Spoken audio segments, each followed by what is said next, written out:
Paternity fraud is a worldwide epidemic. You can't legislate morality, but our laws and policies should always seek the truth. They want the money from whoever they can get it from. He would never do anything to hurt anyone ever. I refuse to continue to pay for somebody else's child.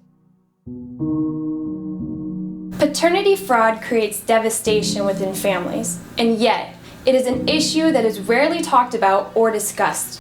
Paternity fraud is a worldwide epidemic. It's not just fraud to the father. It's fraud to the child. It's fraud to the child's family. It's fraud to the taxpayer. It's fraud to the government. Back in 2000, I found out a very special, dear child I thought was my daughter. I found out after DNA testing that she was not my child, and that in fact, I had been deceived about who her actual biological father was. I went to court expecting that this would be something that would be resolved just based on the truth, because I could prove I hadn't lied, and we could prove that her mom either lied or made a mistake. The court didn't want to hear it. So after appealing it through all of the Court of Appeals, and I took it to the U.S. Supreme Court, proving that there's over 1 million men and boys like me in that situation. Paternity fraud can occur in many ways. Default judgments, in-hospital paternity acknowledgments, marital presumption of paternity, and lack of legal representation. My children had talked to me and asked if we could find out where we're from, because we've always been curious. My oldest daughters came back, and I wasn't on hers, and she wasn't on mine. So we decided to pursue further DNA that was state sanctioned through Tennessee. It cost us around $200 to get that done. We got the results back in within 4 or 5 days. The results came back as a 0% of me being the father. Even if a DNA test proves that a man is not the biological father of a child, he could still be mandated to pay child support for a child he did not father at the expense of his own biological children. My experience with paternity fraud is being proclaimed to be a father with a default judgment. How it affects my biological children is now they're in the belief that maybe they have another sibling out there. Financially, it affects my children because I'm not capable of keeping up with the bills and certain necessities that my own children need. When it comes down to me working a 40-hour work week, and at the end of the week, I'm being stripped from everything that I work for. Not only does paternity fraud affect men, but women can be paternity fraud victims too. The wife of the guy, the mother of the guy, the fiance, the girlfriend, his sister, his grandmother, his aunt. All of these are people who are often affected because when he can't pay the child support, he goes to jail, and they're often the people who are trying to come up with the money to get him out. Paternity fraud has impacted me personally, emotionally. It's been extremely emotional. My husband is a sweet, sweet man. He would never do anything to hurt anyone ever. To watch him go through this and to see how it's affected him has just been really, really hard. And to see him being taken advantage of has been really, really hard. He's very trusting. He's a very honest person. She swore to him that the baby was his, and he believed her. This is an issue that impacts men, women, and children throughout the world and leaves its victims in financial, legal, and emotional distress. This entire experience was emotionally devastating to us. The total for just the attorney is nearly $40,000 and does not include the therapy, which I anticipate will be about $5,000 per year, if not more. I know that my husband has suffered a lot of depression over it. It's just that idea that I'm not really his dad and at some point he's not going to want me kind of a thing. Not only are they taking somebody's money, but they're involving children. I don't know how it can get any worse than that. This is not an issue that is only limited to one segment of the population. In all of the years that I worked with states reforming legislation, so many of our opponents tried to say this is an issue that only affects low-income minorities. But there are people who are from all ethnic backgrounds, political, social status, even religious. I've even met 5 pastors who are paternity fraud victims. Our various state bodies have not been willing to measure how many people are affected by it because it would actually point out the need to do more DNA testing.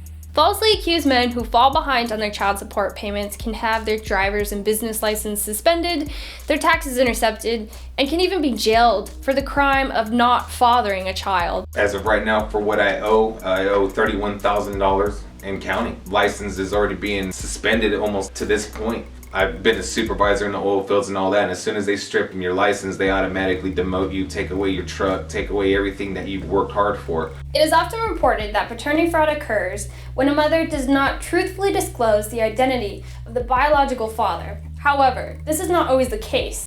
Well, I am a victim of paternity fraud myself. How so? I was legally separated from my ex-husband and became involved with my daughter's biological father.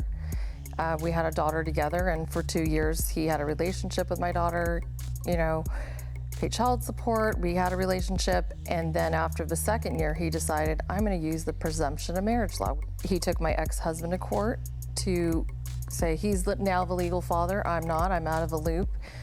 We fought for about 11 years. She was not going to perpetuate a lie to her child, and because of that, now her child is actually fatherless. According to the state of California, her child has no father because she wouldn't pin the wrong man.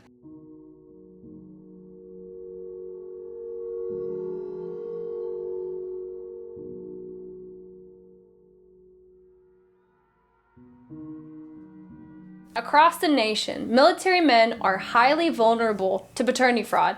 In many cases, this is to take advantage of their income and military benefits. The military benefits that my husband had definitely were a reason why she chose my husband to be the father. That was told to us by her ex-friend that told my husband. He was in the Marines for 6 or 8 years prior, and then he was in the Army. So he had just gotten out of the Marines, and then he had met her and then joined the Army about a year after that. I do believe that him being in the military did make it very easy for her to commit paternity fraud because he was away, and when she became pregnant, she didn't tell him. He had just gotten home and had been home for a month, and then she told him she was pregnant.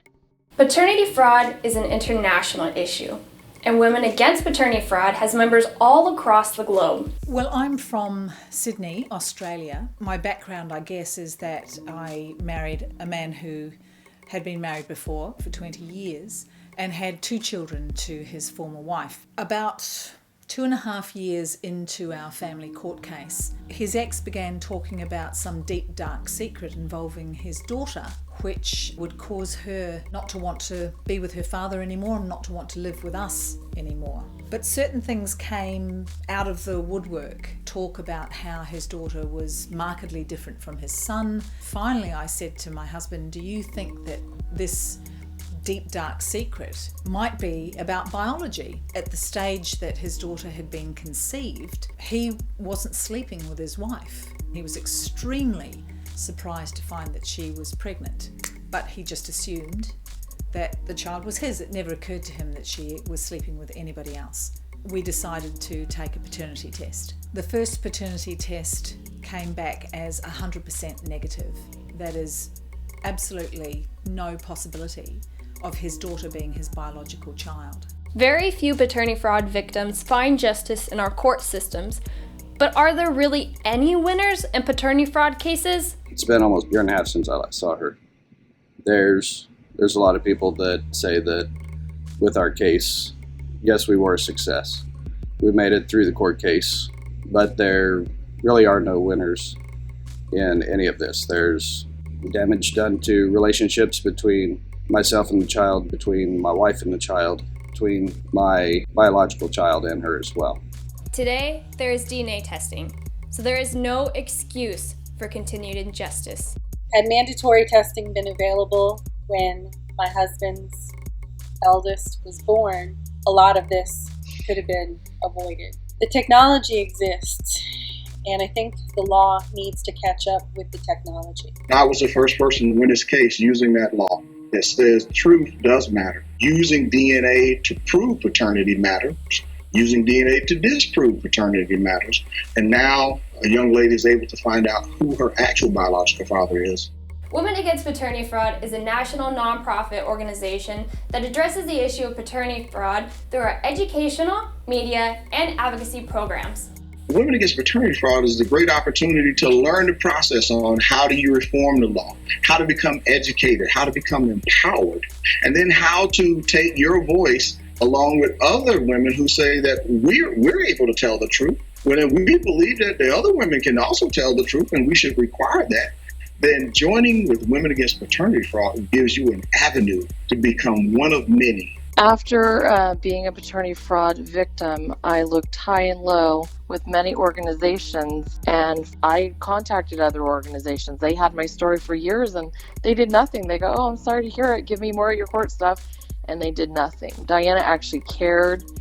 Every victim, case by case, puts her heart and soul into people and works very hard. And I am very proud to say that I'm a part of Women Against Paternity Fraud. Don't children deserve to know who their biological father is, their medical history, their heritage, their extended families? Women Against Paternity Fraud advocates for paternity fraud victims against destructive laws and policies that negatively affect families. You must become educated on how the process works with changing laws. And you should approach your Senate or representatives or assemblymen. You need to approach them with a proven solution. And you must have tenacity. That means you have to be committed to see it through, even if sometimes the committee meetings are not favorable. But you have to also listen to the opposition, because sometimes there's things that you can agree with them on and there's some things that you don't agree with them on. And always press to have public hearings so that all of the people who are affected, the men, the women, the children, all of those people get an opportunity to at least be represented and heard. And that helps bring about reform by inclusion of people rather than excluding select groups.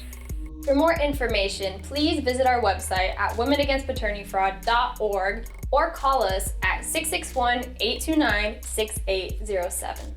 There's a lot of injustice in this world. Paternity fraud is an issue we have the power to change. Why don't we? Join Women Against Paternity Fraud in advocating for paternity justice.